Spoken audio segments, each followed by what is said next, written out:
Hello guys फेरि मैले chapter 7 को त्यही रिमेनिङ न्युमेरिकल लिएर आएको छु। अब यस्तो यो 1D वाला न्युमेरिकल चाहिँ अब कसरी सल्भ गर्ने भनेर आज बुझ्न गइरहेछौँ। त्यसको लागि चाहिँ अब हामीले के थाहा हुनुपर्छ भने जस्तै जस्तै यस्तो जस्तै यो 1D मा चाहिँ के हुन्छ भन्दाखेरि आई एउटा डिरेक्सनतिर मात्रै हुन्छ नि त। जस्तै आई +1 होइन आई -1 भयो होइन। हो त्यसै गरी एउटा डिरेक्सनतिर मात्रै हुन्छ। त्यसैलाई 1D प्रुभ भनेको। अनि यहाँ चाहिँ मैले यो ग्रिडलाई चाहिँ ए, यसलाई चाहिँ बी, यसलाई चाहिँ सी नाम दिएको छु होइन। अब त्यसपछि यता फ्लो भएकोलाई क्युए, यता फ्लो भएको क्युबी होइन। अब त्यसपछि अब हामीलाई के थाहा छ भने इक्विलिब्रियम कन्डिसनमा inflow minus outflow equals to change in storage होइन। इन्फ्लो भनेको जस्तै अब बी यो आईतिर आइरहेको के, आईतिर के आइरहेछ त यो क्युए आइरहेछ, क्युए भयो होइन। त्यसपछि अब बीबाट बाहिर जाने कुन छ त आउटफ्लो, क्युबी भयो होइन। सीतिर गइरहेछ नि त यो, अनि त्यसपछि क्युबी भयो अनि यहाँ प्लस हुन्छ। अब क्युएफ भनेको चाहिँ एक्स्ट्रा अरू के जस्तै यो यतैबाट कतै बाहिर पठाएको छ भने क्युएफहरू यसरी पठाएको छ भने होइन, त्यसलाई चाहिँ क्युएफ भनिन्छ क्या। अनि त्यसपछि अब यसरी नै अब नेट विथड्रल भन्छ कि क्युएफलाई होइन। नेट विथड्रल अब बाहिर पठाउने के जसरी भए पनि यो डिरेक्सनमा होइन कि कुनै अरूतिर पठाउने, त्यसलाई नेट विथड्रल भन्छ। अनि त्यसपछि अब चेन्ज इन स्टोरेज भनेको त यही फर्मुला भइहाल्यो होइन।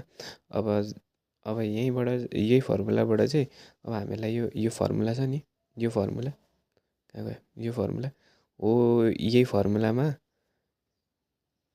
होइन चाहिँ राखेर अब हामीहरूले चाहिँ होइन यो इक्वेसन निकाल्छौँ, यस्तो इक्वेसन। तर यो फाइ आई चाहिँ छ नि हो। अब यसमा चाहिँ अब के हुन्छ भन्दाखेरि जस्तै क्युएको लागि यो फाइ आई चाहिँ माइनस यो आई+1 जे भयो नि होइन। हो यसमा चाहिँ अब हामीहरूले के गर्छौँ, एचको टर्ममा राख्छौँ कि फाइ छ भने एचमा राख्छौँ। यसमा त जे हुँदैन, त्यही भएर आईको टर्ममा मात्रै हुन्छ कि। अनि यो इक्वेसन आउँछ, यो चाहिँ मेन इक्वेसन याद गर्नुपर्ने हो होइन। अनि त्यसपछि अब यो याद गरिसकेपछि अब यो फर्मुला सम्झिने होइन। एआई ए र सिआई भनेको चाहिँ अब यो छ नि त, ए र सी भनेको त बराबर हुन्छ। अघि हामीले पढाएको थियौँ यहाँ माथि नै होइन, टी/डेल x² ट्रान्समिसिभिटी। अनि त्यसपछि बी भनेको चाहिँ अब यो फर्मुला याद गर्नु पऱ्यो होइन। अनि त्यसपछि सिपेज फ्याक्टर हो है यो भने। अनि त्यसपछि यो फर्मुला याद गर्नु पऱ्यो। क्युको पनि अब यो क्यु छ नि, यो क्युआई हो, यसको पनि यो फर्मुला याद गर्नु पऱ्यो क्या।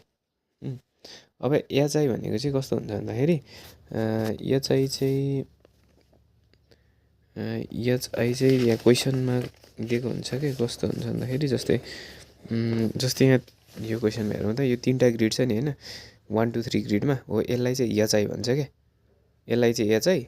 अनि त्यसपछि अब हामीले निकाल्नुपर्ने चाहिँ नयाँ क्युआईको लागि Q1 को लागि छुट्टै गर्नु पऱ्यो एचआई राखेर, अनि Q2 को लागि फेरि छुट्टै गर्नु पऱ्यो, Q3 को लागि फेरि छुट्टै गर्नु पऱ्यो होइन। अनि त्यसरी नै यो यिनीहरू यता आउँछ है। अनि त्यसपछि यो हामीले निकाल्नुपर्ने यो H1 प्लसहरू, H2 प्लसहरू यो अननोन हो। अनि त्यसपछि अब यसरी नै अब कतिवटा त्यो ग्रिड छ होइन, त्यतिवटा नै इटरेसन आई = त्यति नै गरेर अनि हामी यो इक्वेसन बनाउँछौँ यहीबाट। अनि त्यसपछि अब यसलाई म्याट्रिक्सको फर्ममा लेख्छौँ। म्याट्रिक्सको फर्ममा लेखिसकेपछि अनि सल्भ गर्छौँ। अब यो इजी याद गर्ने तरिका भनेको चाहिँ अब यो डायगनलको सेम हुन्छ है।